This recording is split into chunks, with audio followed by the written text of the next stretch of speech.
Today we have Germán Sierra, a good friend of us, an old friend of us. He's a theoretical physicist from the Instituto de Física Teórica in Madrid, Universidad Autónoma.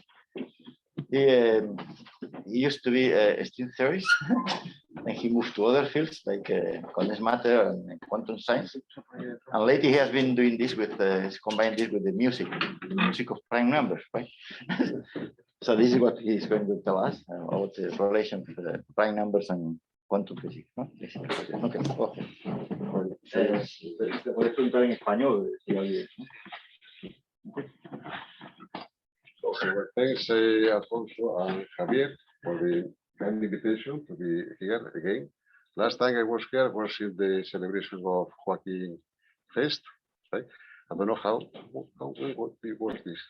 6 years ago. 6 years ago. Okay, we were. Imagine what was this moment. I think sorry, maybe we can make an exception with the speaker because Essentially what? To make it louder. to hear you, yeah. Speak louder. No, take out Take out the mask. okay. take it out, yeah. Sí, a Riemann también se la puede quitar. Okay, so the topic today is something that may sound a bit strange because in physics, I mean, we are physicists, most of us. So the method is you got a problem in physics, like the Balmer spectrum of an atom, then you will use mathematics to derive the spectral lines, for instance, or data from LHC or whatever. There you have a physical problem and then you apply mathematics to understand it with a model. But here we shall do the other way around. So we take mathematics, number theory, as our experimental lab, and then we want to construct models, physics, based on physics, to maybe learn something about number theory. Okay, the purpose is just curiosity driven. This is the typical topic of curiosity driven. And then maybe on the way you can learn some properties about mathematics, number theory, some important problems or not that important problems. So this is a kind of reversing the direction of our usual way of working. So today we will talking about prime numbers and Riemann zeros, and the idea is somehow to propose models based on physics where these numbers appear there. Okay, so that's the main idea. And now I will go with this. No. A la derecha. Okay, yeah. So this is the low line of the top. Well, I will make a brief introduction on prime numbers and Riemann zeros, basic properties that we will use later. Then the first example of a physical realization will be to regard or to see the prime numbers as quantum states. That sounds like a bit funny, but okay. Let's propose quantum states based on prime numbers. Then we will do another realization where now prime numbers will be energy levels of a quantum system. It's a totally different realization. Next, we display Riemann zeros as a spectrum, so as eigenvalues of a Hamiltonian, quantum Hamiltonian. And then finally, it will be a mixing of topics, but you will see they are related, concerning something called a van der Pol machine, radiation patterns in antenna, and then a trapedion.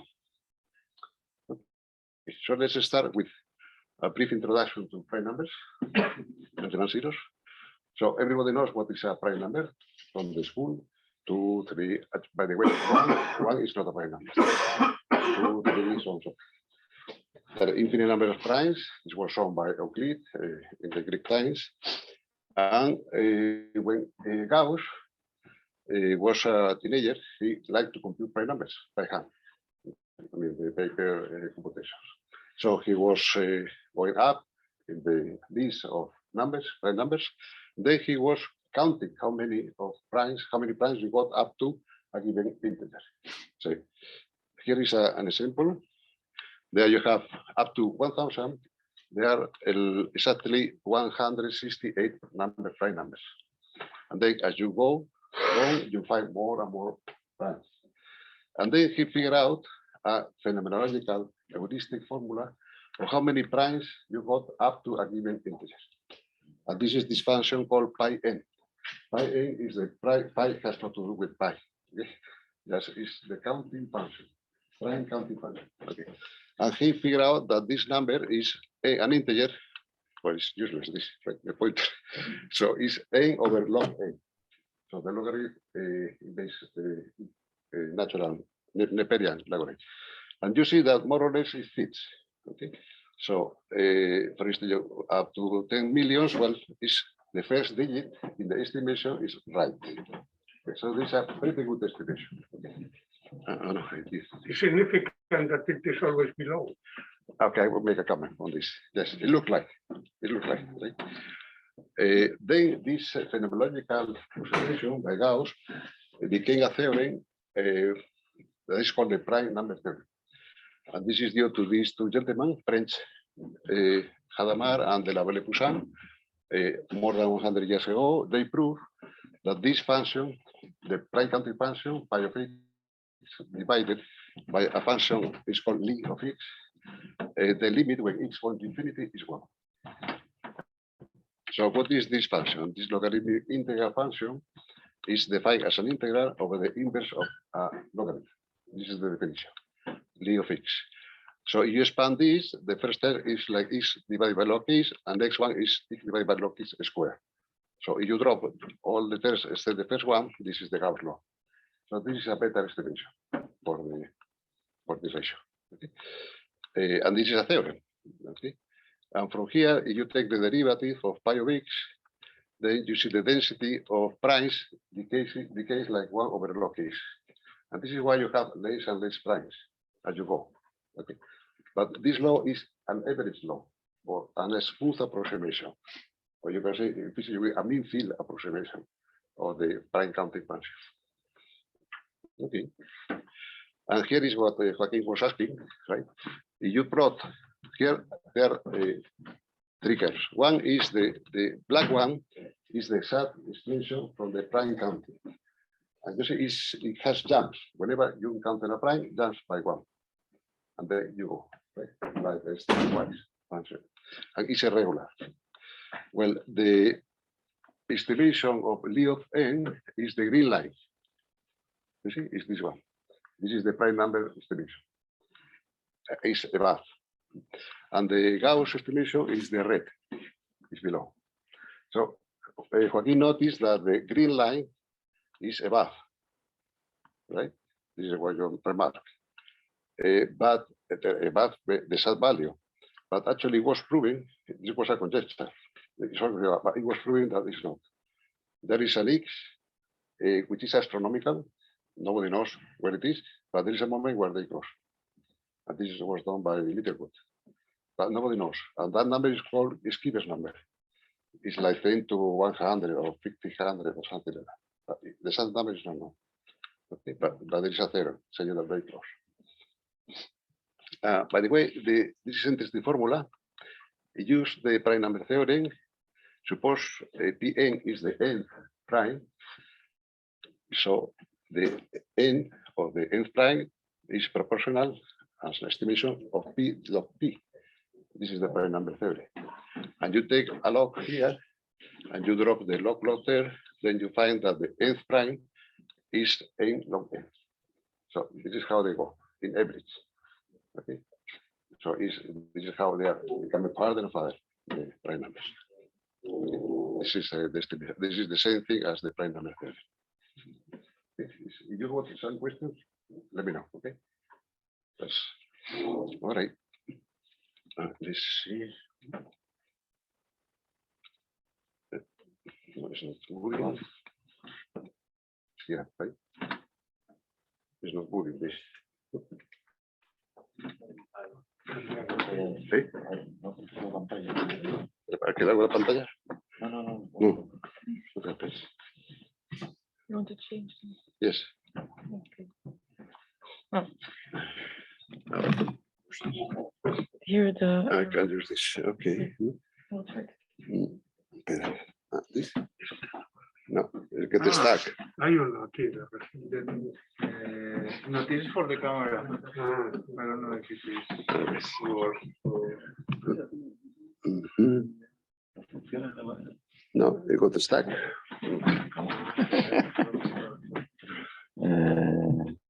¿Dónde le estaba dando? Son estos, ¿no? Sí, ¿dónde está? No se ha quedado congelado.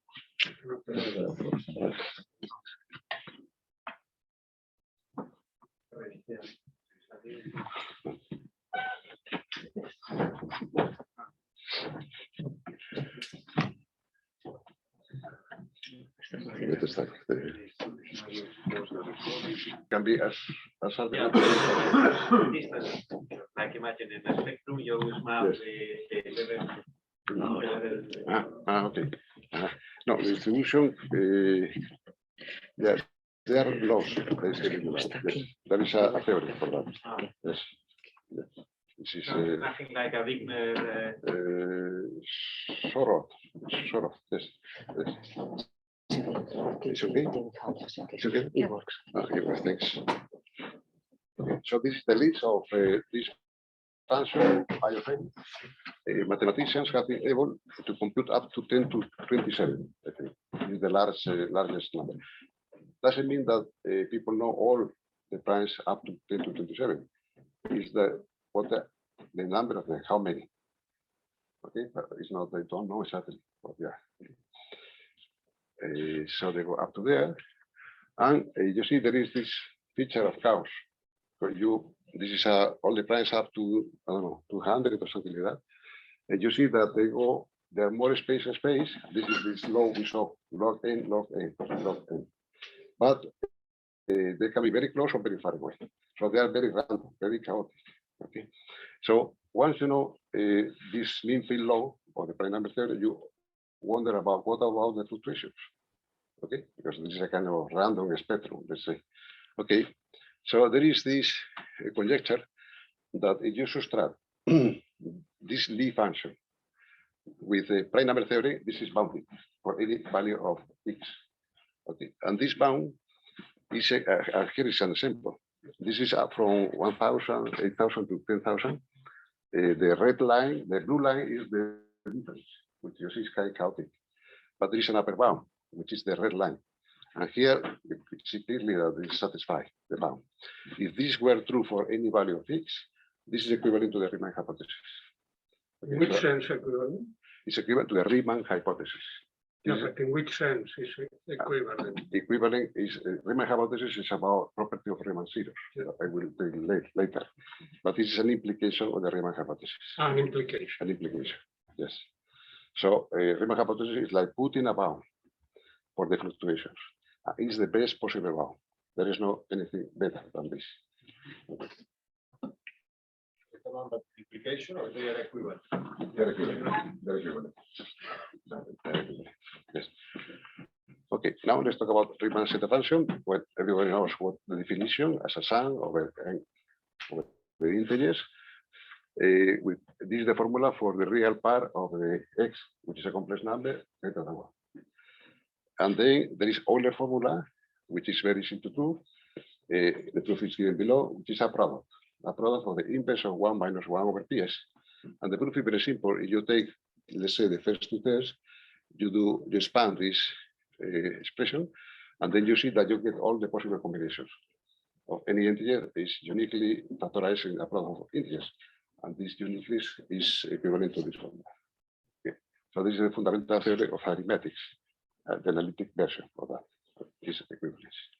And then what Riemann did was to find yet another formula, which is given here. This formula here, there is a denominator. Well, there is pi to s over 2, then this s minus 1, the gamma function, and the product. But from this formula, you derive two things. One, it vanishes when x is a negative even number, minus 2, minus 4. The reason is this gamma function, the denominator. Okay, because it becomes a pole, but the denominator becomes a zero. These are called the trivial zeros, or the Riemann zeta function. And then the right hand side is also a zero for this row. So when s equal to rho, these are non-trivial zeros. These are the called non-trivial. And they belong to this critical strip between real part 0 and 1/2. Okay, so this is where the rows live. And these rows are the ones for non-trivial Riemann zeros or simply Riemann zeros. Okay. this, and then Riemann made a conjecture in this paper. Riemann only has one paper on this topic, only one. And the conjecture was that the real part of these rows is 1/2, so that they live on a line in the middle of the street. Okay, this is the Riemann hypothesis. And this 1/2 is precisely the 1/2 of the formula we saw before on the bound. Okay. So this is the Riemann hypothesis, that's the year. So the complete zeros of Riemann zeta function have real part equal to 1/2. Okay, that's the statement of the Riemann hypothesis. In particular, Berry has a sentence that if the Riemann hypothesis is true, then there is music in the price. The music referring to the zeros. The Riemann zeros are like music, like frequencies. Okay, that's the analogy. Well, this is a fundamental problem in mathematics. It was formulated already in this year, 1900, and this is the 8th Hilbert problem. And then in the year 2000, the mathematics became one of the millennium problems. There were 7, and now there are 6. Okay, because the Poincaré conjecture was proved. But not, you see, mathematics, not everybody believes in the Riemann hypothesis. And most of people do, but not everybody. In particular, Turing, he didn't believe the Riemann hypothesis. And in fact, he wanted to construct a computer to compute the Riemann zeros. At that time, there were not so many. No. So he was the first one to use the quantum computer in Manchester University that was used in the Second World War. He was the one to use it, to compute the first 1,100 Riemann zeros. And they all lie on the critical line. Okay, and then the machine broke down. The computer.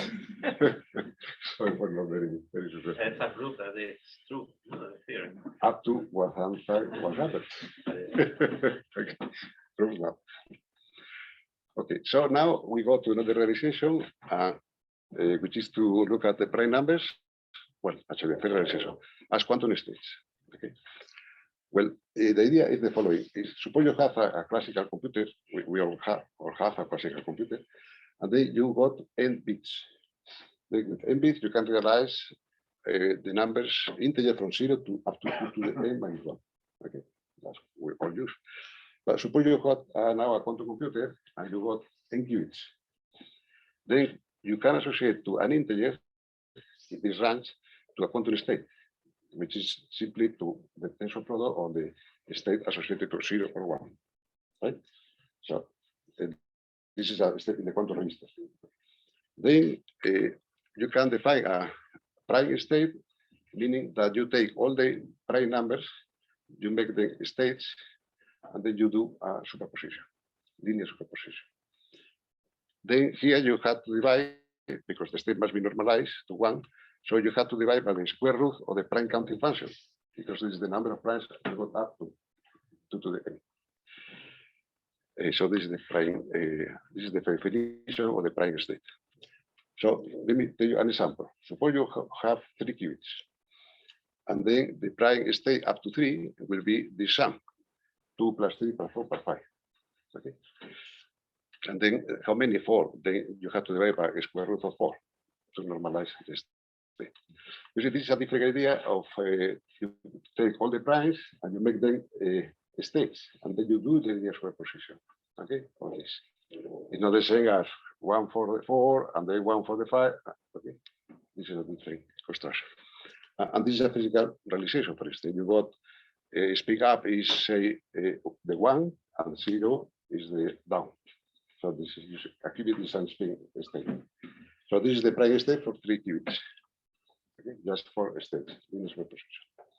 Well, you can actually implement this, and we did it with the quantum computer for IBM. Here is the circuit that generates the prime state with 3 qubits. So you got 3 qubits, then you apply the Pauli gate X and the Hadamard gate, then you have some Toffoli and then another control, and then at the end you find the prime state. So this is a very explicit construction of the prime state. And well, here is how you implement these gates with the usual controls. And this is actually the physical realization with the quantum computer IBM. So we did that on the IBM machines with 5 qubits, the public ones, and this is the circuit. Okay. And this is the result, experimental result. Are you going to explain this diagram? Sorry? Are you going to explain this diagram? No, not really, sorry. But you just apply these rates, okay, and then you get an rate. Well, actually, this is displayed here. So, okay, so here is one state, the only mixes 0 and 1. And the same thing, when you put the tensor product, you apply X on one of the units, this at this state, you get this step. This is the state you have on this step. When you apply this means that you flip the unit. If there are 2 zeros here, then you flip this. This is the top quality. And you try to do a control, and this is the final flow. And you can control the system. If you know what are the H and H, then you can do it. But I can tell you later. Okay? And this is the circuit. This is the circuit. And this is the result using 2 computers. One is Manila and the other is Lima. Well, here you say is not such a perfect precision. You see that 2, 3, 5, and 7 are, this is the probability of finding. You make a measurement and then you see what is the probability of finding this. At least 2, 3, 5, and 7, you get them more or less. And there are errors. Okay. And there are lack of errors. And this is the prime state with 4 qubits. Another circuit. Okay. And here you see more also the 11 and 13. You also see them here in the realization. Okay. Do you find a pattern that you can? That's the question. What is the pattern? Then there is a way to, there is a general construction for the prime state, which is this. There are several realizations. This is one possible, is to have a bunch of qubits in the initial state. Then you apply Hadamard. Hadamard generates all of them, and then you apply a test, a primality test, which does the following: if it is a prime, then it leaves untouched the ancilla. There is an ancilla, it is 0. While if there is not a prime, then it flips to 1. So it goes from 0 to 1. So you have to construct the circuit, the primality circuit, doing this operation. And then finally, when you recover, if you measure, now finally you measure in the ancilla, and if you get 0, then you will get the prime state. Okay, because you have projected. You can compute the probability of getting the prime state, and you see the prime number theory, it goes like the inverse of the number of qubits. That's the probability. So it's a polynomial algorithm. So this is a possible circuit to generate the prime state. But there is a more systematic, but that was systematic. There is another construction using Grover. So Grover is a search algorithm. You're searching for some states in the whole, all the states. Then this depends on an oracle. The oracle tells you if this is one of the states satisfying your condition, then you put a minus. If not, you leave a plus. So this is called the oracle. So with the oracle, then you have a number of calls. You have to use a number of calls. In this case, it goes like the square root of the number of bits. Okay.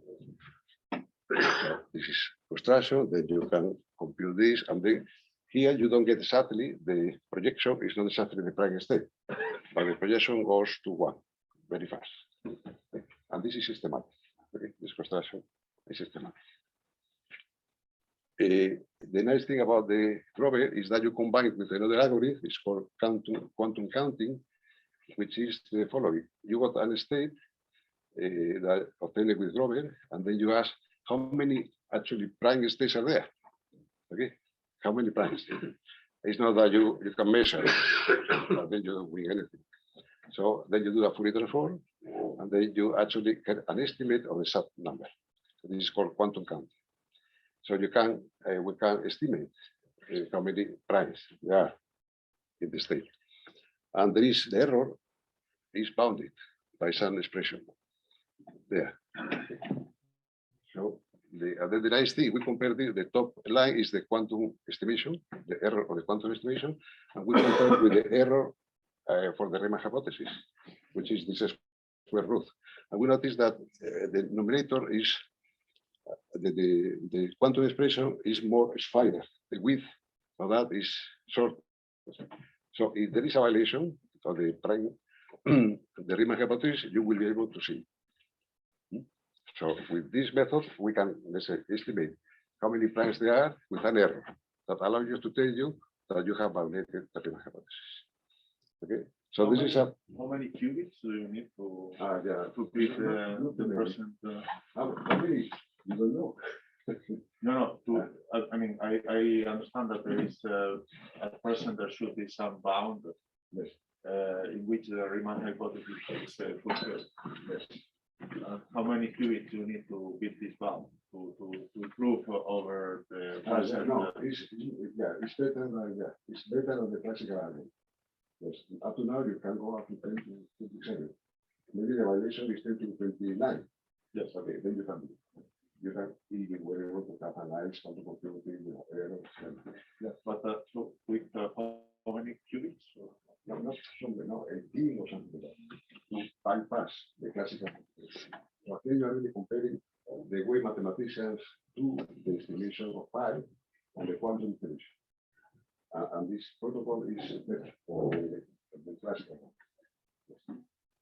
And it has been implemented, so it's a quantum supremacy in this case, or? In a way, yes. In a way, yes. You can go further than the classical algorithm. But of course, up to now, we don't have such with quantum computers. Yeah. to do it. Okay. So they, in the practice, could falsify the record. This I understood. So the only question was how many. So we know that we are limited by the number of qubits, and I understand that the problem here is that is the error correction that you can have errors in the quantum computer. And so the question was how, which will be so what are the needs of this quantum computer to beat the present but I mean you have answered the question. Yes. In a way, we are not that far from meeting the classical model. We need a very good computer.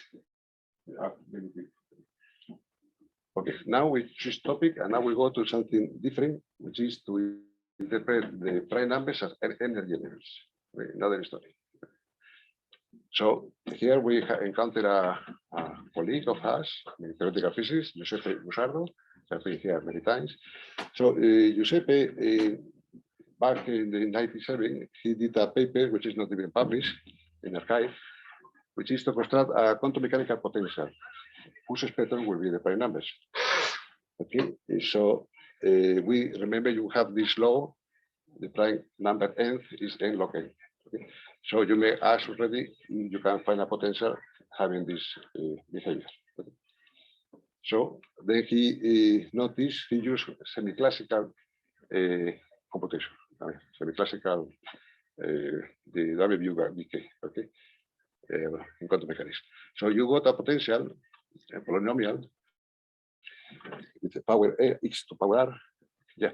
Then you know that for semi-classical quantization, the energy levels goes like n to 2r divided by r plus 1. So this is usually in quantum mechanics, which is this. Then there is an upper bound for this. If you take r to infinity, the upper bound is like n squared. But n log n goes smaller than n squared.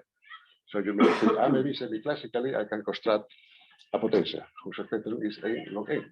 Okay. If it were like n cubed, you could, but at least here you can. Okay, actually, n infinity, r infinity limit is the wall, whose spectrum goes like n squared. So that was the question posed by Giuseppe.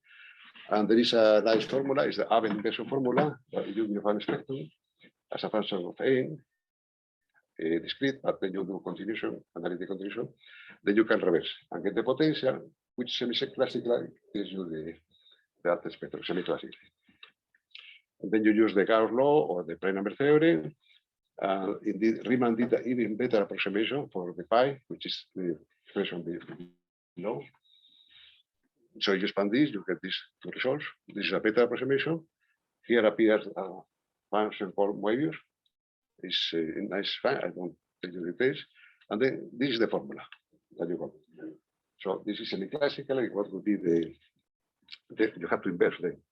And this behaves like W, the potential is like E clock is squared, which is nice, you see, because it's like a marginal deformation of the harmonic oscillator. Right? This is asymptotic. This is asymptotic. Which makes sense because if the price number goes like n log n, which is a marginal deformation of a harmonic oscillator, so the potential indeed is a marginal deformation of the harmonic oscillator. And here, this is the numerical potential. So in principle, you have this potential, then the spectrum will be like the average approximation of the prime numbers. So this was a proposal back in '97, but this year Giuseppe did something else. Not is inspired by this, but something else, which is to use a supersymmetric quantum mechanics. In supersymmetric quantum mechanics, that I think people here know about it, there is a way to get the potential with exactly half a spectrum. You are given a spectrum, and then discrete spectrum, finite, and then you can construct a potential. Exactly. Okay. And then a continuum. So there is not infinite, it's just a finite number. And then this is what they did. I mean, collaboration with Tom Trombetoni and another experimental colleague. And they use a setup, actually, they construct a potential for that. First, numerically, using supersymmetric quantum mechanics. And then they did a setup, experimental setup, which is up there, is using holography, lasers. This I don't know exactly what it is, but so they found the constructed potential. So when you see there, this is the laser intensity, and then if you put an atom, or what we call atom, it will fill that potential. It will be captured. So it's like this is the potential that will fill a protocol atom.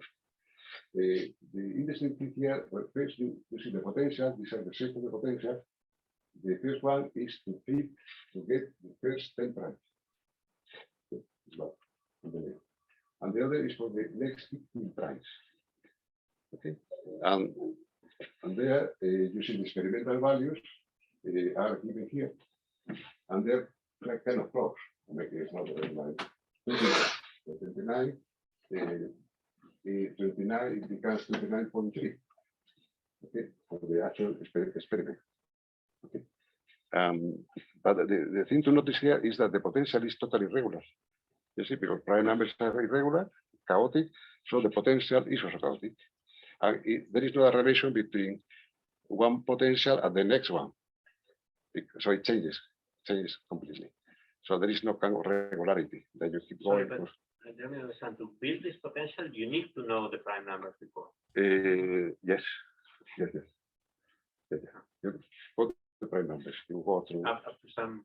Up to a number. Yes, up So to. then if you use this potential and ask what happens after that, what is it? Yeah, then they try to get applications for that. You shine another laser, something like that, and then you can identify what is the number or this kind of. So that you have to make further applications for that. But indeed, to construct the potential, you need the prime numbers. They go through supersymmetric quantum mechanics, the potential, and they implement experimentally. Yeah. You would like to have a potential whose spectrum are the primes without knowing the primes before you construct the potential. This is what you would like to do. Okay. Okay. But that's the idea. This is the first session, according to them, the first experimental realization of the prime numbers, according to Giuseppe. Okay. Now I switch another topic. It is the same story, but for the Riemann zeros. So are the Riemann zeros the spectrum of something? Okay, that's the question. Actually, this. But if you change the number of prime numbers, the potential changes. Is there any logic? This is what is shown in this picture. So this potential, the one on the left, you get the first 10 primes. And the other is the next 15 primes. And you see, they don't look at all the same. That's the result. The complexity changes or not? The complexity. Yeah. When you Did we say the complexity? of the potential, Sorry? of the potential. Yeah, indeed. In a way, they become fractals. They were to get very large, they're fractals, and with a fractal dimension, which is high. They didn't compute that, but in the other version, with the semi-classical, people try to change the potential, trying to fit the primes, and they got a fractal of the fractal dimension 2. Right, so it's very fractal. This thing. Well, this is the first dimension of quantum path. Yes. So Yeah. completely quantum. Okay, so this idea actually is very old. It's and it's due to Polya, which is a mathematician, and Hilbert. So apparently the question, somebody posed the question to Polya, how would you prove the Riemann hypothesis? And then he suggested, and it's not even written, that you take the complex zero, Riemann zero, as real power 1/2 and plus I times E, then if the E's are the eigenvalues of a Hamiltonian, by the quantum mechanics, the eigenvalues are real. Right? I mean, the spectrum of a Hamiltonian, which is a Celas-Young or Hermitian operator, the eigenvalues are real. So that would be a proof. Okay. If the imaginary part or the non-trivial zeros are eigenvalues of a Hamiltonian or whatever operator, Hermitian, then you prove the hypothesis. It's like in one shot. The problem is what is the Hamiltonian? Hermitian. Hermitian. Not Hermitian, no. Hermitian, so Hermitian Hamiltonian. Okay. And the way to think about this is, well, it's like this setup answer where like the characteristic polynomial of the Hamiltonian, okay, then it will prove. I mean, you know, this is a way to think. Okay. And this is conjecture is known as the spectral approach to the Riemann hypothesis. So this is a strategy. If the Riemann zeros are a spectrum, they are real, and then you prove the Riemann hypothesis. Okay. And this is very old story. And there are many stories connected to this. Random matrix theory, Berry, everything. There are many things related to this conjecture.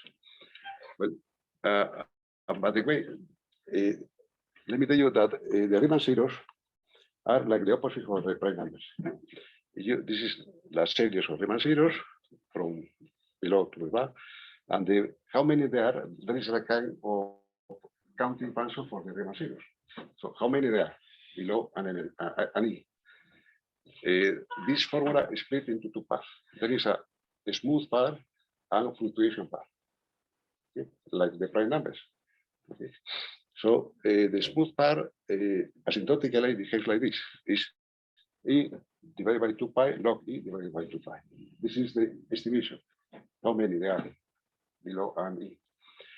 And the fluctuation is where appears the Riemann zeta function.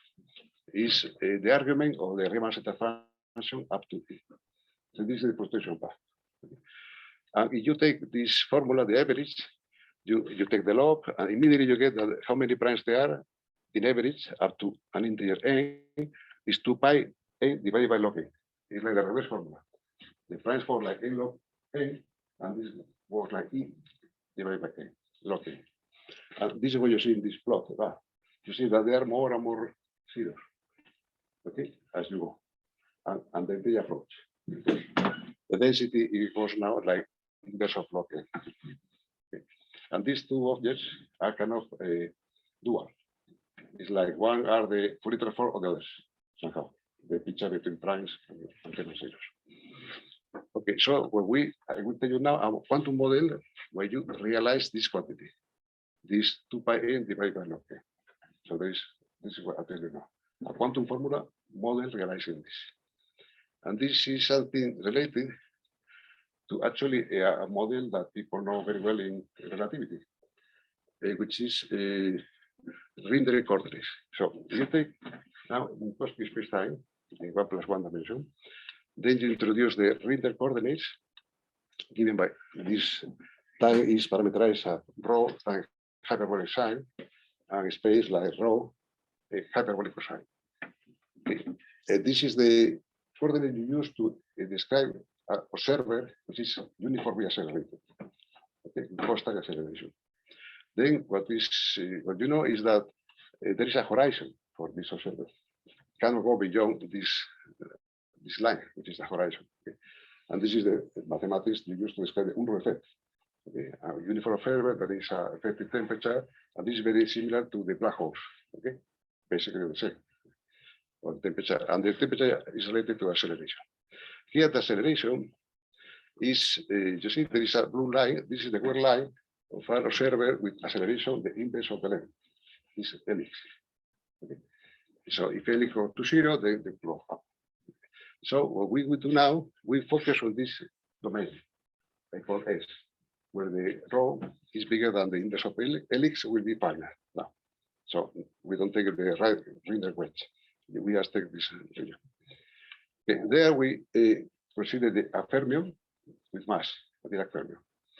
And then with an action, there, the standard action. And from there you can derive the Roderick equation. But here the time is this variable phi, because this is a killing vector for the metric. So you define time evolution, that parameter. The Dirac equation has 2 components, and there is a Hamiltonian, a 2 by 2 matrix. That's the Hamiltonian. But there is a boundary, so you have to impose boundary conditions. Okay. Well, then you go generalize this Hamiltonian, and there is a equation. There is a discrete spectrum. This may sound a bit funny, right? Because usually it's not considered. The spectrum is continuous, but continuous when you go up to the horizon. But here you have put a wall at a distance of the horizon. And then the spectrum is continuous. No, sorry, it's discrete. And the equation is over there. The wave functions are Bessel functions, or K Bessel functions. Then there's a boundary condition. And when you take the energies, high energies, and you choose the product of the mass and the length equal to 2 pi, then you get the asymptotic formula or the average consideration. Okay, so the density is the same, and below you find a comparison between the values of this model, the average demand zeros, and the self-demand zeros which are below. Okay, so this model reproduces exactly asymptotically the demand zeros, the average formula. Okay, and now the question is, what can you put the fluctuations? Okay, this we don't know. But a possibility is this, very simple. Possibility is that instead of having a mass, we make the mass to depend on the position. Okay. And so that in average, this position, this potential is m rho. It's a constant mass. The rho comes from the transformation. While, but then you have to put arithmetic. Where the integers? Okay, then you can, let's say, take the integer part of rho divided by Lx. Okay, so somewhere in the model has to enter the arithmetics, I mean the integers. So a possibility is that. Okay, one can see that this already generates some spectrum with fluctuations. They are random fluctuations already, but we don't know yet if this reproduces the exact benefits. So it's a random potential. No, it's the integer part of the rho, which is kind of constant. But gross. Okay, and there is kind of discrete spacetime. If we're true, it would be this spacetime has been discretized in a way. Okay. But this is just a proposal. Okay, now I will finish with other physical realizations. Okay. Three realizations, and not all of them are quantum, but anyway. This is an interesting one. It's very curious. It's due to this gentleman here. Is called Van der Pol. He's a Dutch engineer. He was a Dutch engineer and also mathematician. And he found a very nice formula. Even there is you take the Riemann zeta function on the critical line, and you divide by the argument 1/2 plus IT. The right hand side gives you the Fourier transform. This is the Fourier transform of that. Which is the exponential and then an integer power minus another exponential. And then you do the Fourier transform. And the below is the curve that you are doing the Fourier transform, which is very interesting, you see, because it goes like an exponential, and then it goes down, and then it goes 0 at log of the integers. So this is a very fantastic formula, really. How simple it is, the Fourier transform of that quantity. So this is what he proves mathematically. And then he wanted, being an engineer, he wanted to make a mechanical realization of that. And then he did a device, I mean, very primitive today, but is designing a shape, capital shape, where the boundary is this function that we saw, a seesaw function. and then he signed a light, and then collected the result into a machine, and the machine did the Fourier transform. Okay, this is what he actually did it. I mean, by himself, cutting a piece of paper, so press the light, and then and this is the result, the plots. I mean, this is in the year in 47. Yeah, you can imagine. So this is the outcome. So here, for instance, when the signal goes to 0, so this is associated to the Riemann 0 or the Riemann zeta function, and this is the first 0, and then the second, and then the third, with errors, of course, up to I think 29. So he was able to reproduce with this setup up to 29 Riemann zeros with an error. Okay. I think it looks primitive, but anyway, the nicest thing is about the formula. This Fourier transform. Then much later, Michael Berry tried to use, in this case, is radiation patterns. So this is a kind of electromagnetic realization where he uses the relation between a function and its Fourier transform. Physically can be realized as having an antenna. In the near field, you input a function. In the far field, you get the Fourier transform. This typical thing in your optics. So that's the setup. So you know the Fourier transform, then you put input a far signal, then you get in the far field the Fourier transform. So he was wondering, well, what about looking at in the far field the Riemann zeros? So a function realizing whose zeros are the Riemann zero. And then what is the function I have to put as input? This was his setup. And then he provided two realizations, two patterns. He provided two patterns. In one pattern, he used this function, which is proportional to the Riemann zeta function. This is also called to Riemann, due to Riemann. When you got the Riemann zeta function and then multiply by the gamma function to kill the non-trivial zeros and design other patterns. This has very nice properties. This function is plotted there. And to see the zeros, it goes to 0 very fast, but it goes around 0 like waves. But you cannot see it really. So you take the log to see that function. Well, the next thing, you have this formula, but you also know the Fourier transform. It's given by this other expression. And this was known already to Riemann. Riemann actually found this. What is the Fourier transform of that function? Okay, here it is. It looks like it doesn't have a structure, but anyway, the Fourier transform of this function gives you the Riemann zeta function. Then, in this case, and this is the final result, is that you see a pattern. This is a radiation pattern, and then with this shape, so the signal in the intensity of the light is proportional to the modulus square of this G. And so here the G's, the zeros, appear as the angles, the logs, the angles of the logs separating regions. So here the Riemann zeros are angles in the realization. Okay. Okay, you see, you can barely see 3 zeros because there are 3 logs. Okay, so that, I mean, well, it will be possible to see at least the 3 zeros as angles. And then he took the Van der Waals formula. Okay, maybe things were better. And in this case, the function, well, you already saw it. This is the function you have to input. And in this case, the radiation pattern is kind of better. It looks like there are more chances to see more angles, more lobes. Okay. And then he was saying that detecting as many as 25 zeros will be a challenge, even when based on the more promising pattern, which is this one. Okay. So there are these two patterns, well, it looks more promising than the second one. But this experiment has not been done. Has not been done. Has not been implemented. Okay. But anyway, we have these two nice. Be nice that somebody, probably an engineer, to do this. A good way to communicate with extraterrestrial. Yes. That would be a way. Show you're intelligent. Well, this. Okay. So then finally, I think I'm time. This is just another idea, and we will use this, the previous result, in a way you will see. So this, we're done with Charles Hertzsprung, the computation, So imagine now that you have a qubit, a two-level system, and then you have a periodic potential, time periodic potential, like this. So these two levels are separated. There is a change coupling, J, and then you apply a rotation about from the other levels. A magnetic field, you apply a magnetic field. But the amplitude or the coupling of magnetic field is this function Ft, which is periodic. This is the function which is periodic.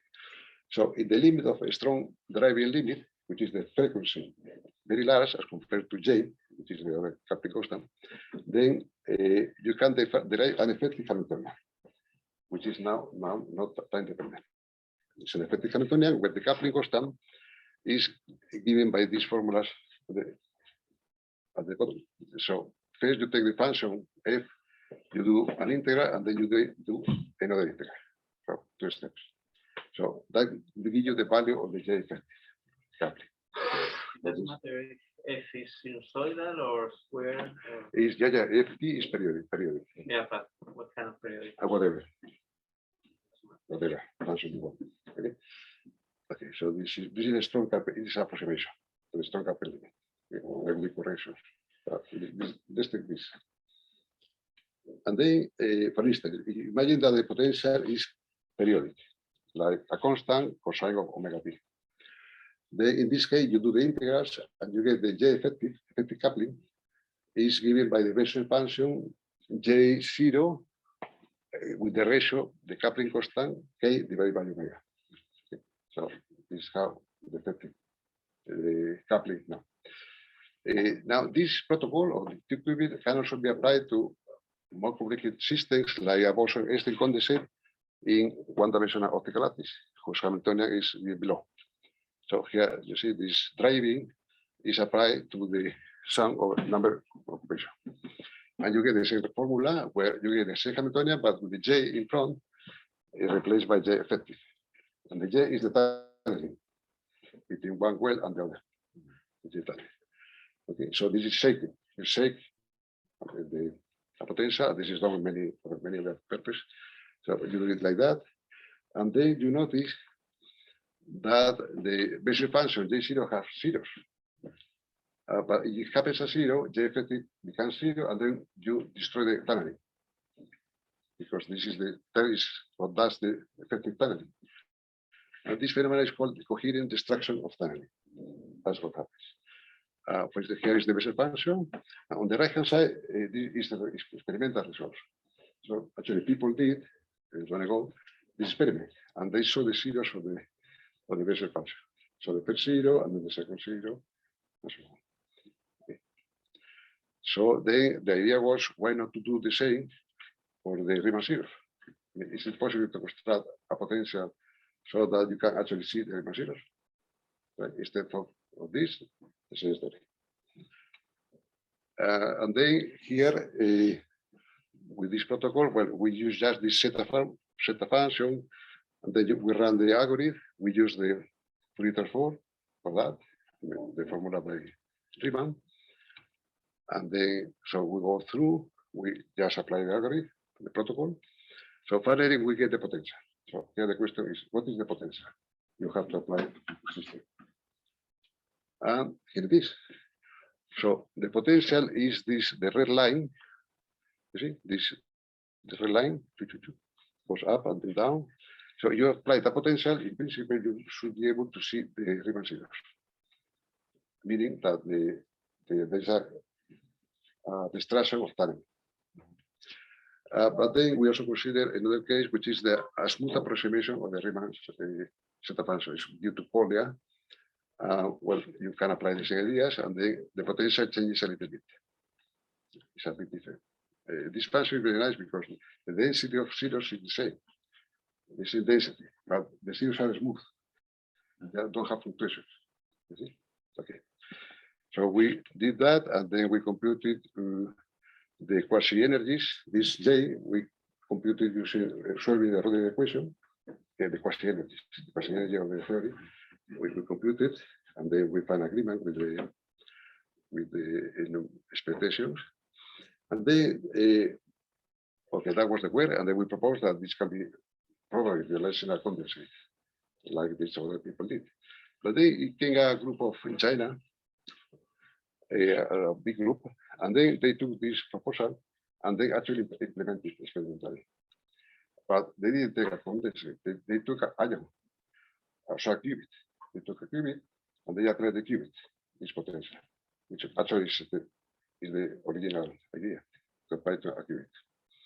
So with this experimental setup, so the ion is there in the middle. It's in a trap, a magnetic trap. Okay, the experimental details, I don't know, but okay, you can try to, you can trust. So they study the evolution. So this is the log sphere. The units analyze the state and they apply evolution. So you can actually follow the evolution of the quantum state. And here, what you do is you measure, you project the state in a certain state, and you measure what is the probability. Here you see the energy, the imaginary part is not energy anymore. It's a parameter that enters in a construction to design the potential. And we apply it to the qubit. So when the state, when the parameter is a 0, then the state doesn't evolve. It gets frozen. It's the analog of the construction of tunneling. So here the state gets frozen.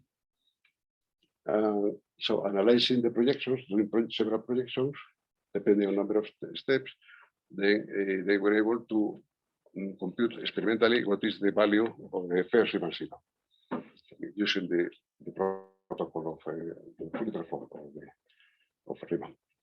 So the experimental value was 14.3 and the sat value is 14.13. So that was this is the experimental detection of the Riemann zero, the first Riemann zero. They also did with the Polya function. Here you will be able to see the first two zeros, not just the first two zeros. Okay, and these are the comparison between the experimental and the analytical value. Okay, and then that was it. So that you can actually detect up to 2 zeros, Riemann zeros, or these are the zeros. Okay, but then the idea was, okay, maybe one can do better and take it back to the Van der Waals formula, which already Berry suggested that it seems to be better. You could be able to see more lows and they take more zeros. So in this case, the effective coupling, we take it to be the real part of the function G, which also varies if there is a Riemann zero. But sometimes it doesn't, but they alternate. A zero doesn't alternate with the other one. So then here is the function, the G function, and on the right hand side is the potential you have to apply, which is kind of crazy. Nevertheless, they were able to implement this. This is the same group, the same Chinese group. Well, the leader actually. So here it was done, repeating the protocol, and this was the final result. So on the right, on the left is the probability, is the real part of the function G, and then you just go and apply several drivings. E, the parameter. We should have called it different because it's not an energy, it's a parameter of the model. So then you see sometimes becomes 0. So then you can interpolate, and then from there you can actually find a 0, and this is the error of the 0. So the points are the values for this function G, and then the error is 1%. So you can detect up to 80 Riemann zeros with this protocol, not just 2 before, but you can, with an error of 1%, you can detect up to 80 Riemann zeros. Okay, sometimes better, sometimes worse, but in average is 1%. So what are the limitations here? Is coherence time or? Yes, well, in this construction there is a limit already, which is the strong coupling regime. This is already a problem that you cannot go very far away. So there is already an approximation. So these zeros actually are not exact, cannot be exact, but this is an approximation. Yes, because we were using this formula in the strong coupling limit, right? That's already an approximation. even though what we get is very good, more than expected. Okay, so we are just about to finish. So there is, you know, there is a Riemann-Dirichlet formula that you are given the prime numbers, then there is, remember there was this other expression for the zeta function, and then the Riemann zeros. So you know the prime numbers, you know the Riemann zeros, and vice versa. That there is a one-to-one relation between the two. So there is a nice formula due to Landau, not our Landau, is a mathematician, that you do the sum over x, a variable, to power rho, which are the complex zeros, non-trivial zeros, then it's related to another sum, a function which is called Mangold function, which jumps at when the n is a prime or a power of prime. So it kind of fully transform all the Riemann zeros, truncated, tells you about the primes, a power of primes. Okay, that's this nice formula. So and now we have detected experimentally the Riemann zeros up to 80, and then we just use this formula. Okay, on the left-hand side is the sub formula, up to taking up to energy levels below 100. This is the experimental, and versus the SAT. And looking at this picture, we can actually detect the first 8 primes. Okay. So this is a different interpretation of prime numbers. So experimental with the 5, we determine the Riemann zeros, and using them we determine the primes. That's a different process. Okay. So, well, just to conclude, well, you know this famous sentence by Galileo, the book of nature is written in the language of mathematics. So the question is, in which pages of the book are written the prime and the Riemann zeros? Okay.